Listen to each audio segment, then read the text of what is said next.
সাংবিধানিক একনায়কতন্ত্র ঠেকাতে বা এক ব্যক্তির হাতে যাতে ক্ষমতা কুক্ষিগত হয়ে না যায় সেজন্য ক্ষমতার ভারসাম্য আনতে বেশ কিছু সুপারিশ করা হচ্ছে, যার মধ্যে উল্লেখযোগ্য হচ্ছে জাতীয় সংসদ দ্বিকক্ষ বিশিষ্ট করার সুপারিশ করতে যাচ্ছে সংবিধান সংস্কার কমিশন। এদিকে সংবিধান সংস্কারে গঠিত কমিশন অন্তর্বর্তী সরকারের কাছে প্রতিবেদন জমা দিতে যাচ্ছে। এতে ক্ষমতার কাঠামো, সংসদের ধরন সহ বিভিন্ন ক্ষেত্রে বড় ধরনের পরিবর্তনের প্রস্তাবনা থাকছে। গত ৫ আগস্ট রাজনৈতিক পট পরিবর্তনের পর রাষ্ট্র সংস্কারের দাবি ক্রমশ জোরালো হয়ে ওঠে দেশে। তারই পরিপ্রেক্ষিতে প্রাথমিকভাবে গুরুত্বপূর্ণ ৬টি প্রতিষ্ঠান ও সংস্থার সংস্কারে ৬ বিশিষ্ট নাগরিককে দায়িত্ব দেওয়ার ঘোষণা দেন প্রধান উপদেষ্টা।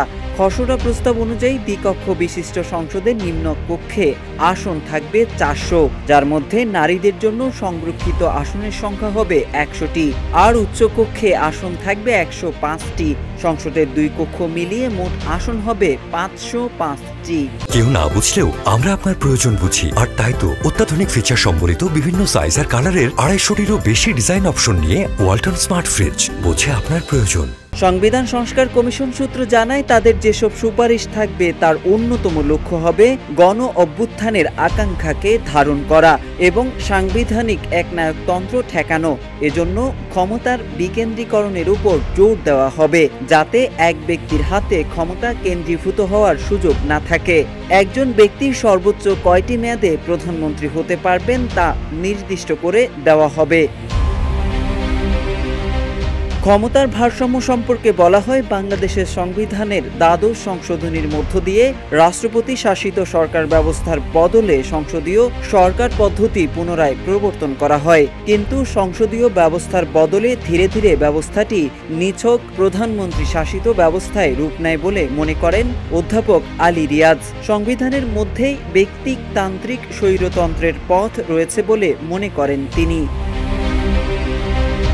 সুপারিশে ৭০ অনুচ্ছেদ নিয়েও থাকছে বক্তব্য।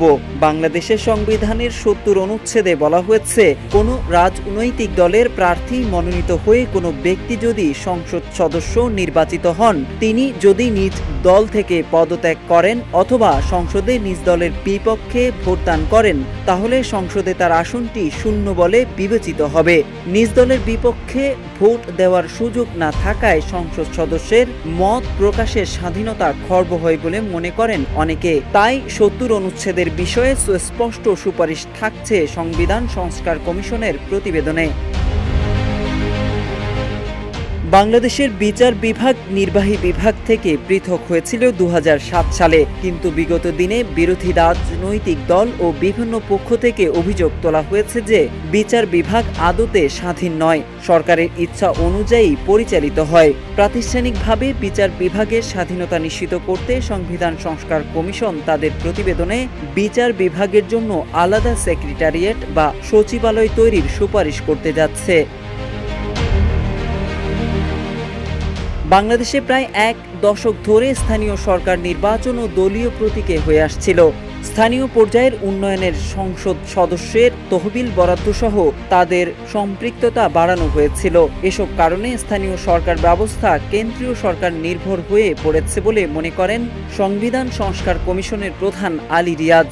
আর তাই স্থানীয় সরকারকে শক্তিশালী করার প্রস্তাবনা থাকছে সংবিধান সংস্কার কমিশনের প্রতিবেদনে। Mohammad Saiful Islam, news desk, Ittefaq.